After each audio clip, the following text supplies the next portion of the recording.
नमस्कार. संविधान दिनाच्या भारतीय संविधान दिनाच्या सर्वांना शुभेच्छा. आपली उद्देशिका आहे, महत्वाचा भाग आहे आपल्या संविधानाचा. या उद्देशिकेमधूनच आपल्याला कळतं की आपल्या संविधानामध्ये काय आहे ते. तर मी उद्देशिका वाचते आहे. आम्ही भारताचे लोक, भारताचे एक सार्वभौम, समाजवादी, धर्मनिरपेक्ष, लोकशाही गणराज्य घडवण्याचा व त्याच्या सर्व नागरिकांस सामाजिक, आर्थिक व राजनैतिक न्याय, विचार, अभिव्यक्ती, विश्वास, श्रद्धा व उपासना यांचे स्वातंत्र्य, दर्जाची व संधीची समानता निश्चितपणे प्राप्त करून देण्याचा आणि त्या सर्वांमध्ये व्यक्तीची प्रतिष्ठा व राष्ट्राची एकता आणि एकात्मता यांचे आश्वासन देणारी बंधुता प्रवर्धित करण्याचा संकल्पपूर्व निर्धार करून आमच्या संविधान सभेत आज दिनांक 26 नोव्हेंबर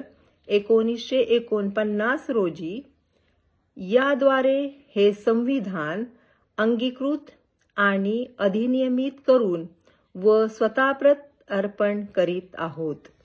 तर आपल्या संविधान सभेमध्ये आपण स्वतःला संविधान काय केलेलं आहे, आपल्याला स्वतःला अर्पण करून घेतलेलं आहे, लोकार्पण केलेलं आहे. तर या संविधानाच्या जे कॉन्स्टिट्यूशन असेंब्ली झाली होती याच्यामध्ये किती जणांनी वोट केलं होतं, तर 284 मेंबर्सनी याच्यामध्ये वोट केलं होतं. कधी? 26/11/1949 ला. आणि कॉन्स्टिट्यूशननी इटसेल्फ डिक्लेअर्स दॅट की त्यांनी असं डिक्लेअर केलं होतं कॉन्स्टिट्यूशननी की ही कधीपासून इनॅक्ट होणार आहे, कधीपासून याचा इफेक्ट होणार आहे, तर 26 जानेवारी 1950. याच्यामध्ये जे शब्द वापरले गेलेले आहेत, कुठले कुठले शब्द वापरले गेलेत पहा. सॉवरीन, सोशालिस्ट, सेक्युलर म्हणजे सार्वभौम, समाजवादी आणि धर्मनिरपेक्ष असे जे शब्द वापरले गेले आहेत त्याचा अर्थ पहा. सॉवरीन म्हणजे काय किंवा जे हे आहे त्याचा अर्थ काय होतो, स्टेटवर आपल्या स्टेटचे जे काही निर्णय आहेत ते आपण स्वतः घेणार आहोत.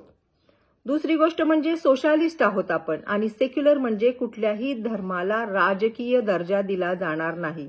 अशा पद्धतीने आपल्या कॉन्स्टिट्यूशन मेकरनी आपले संविधान ज्यांनी बनवले, जे 284 मेंबर्स होते ज्यांनी साईन केली होती, या सर्वांनी निर्धारपूर्वक सांगितलेलं आहे की हे काय आहे, आपलं संविधान हे आपल्या प्रिएम्बलमध्ये सांगितलेलं आहे, आपल्या उद्देशिकेमध्ये स्पष्ट केलेलं आहे संविधानाचा अर्थ काय आहे तो.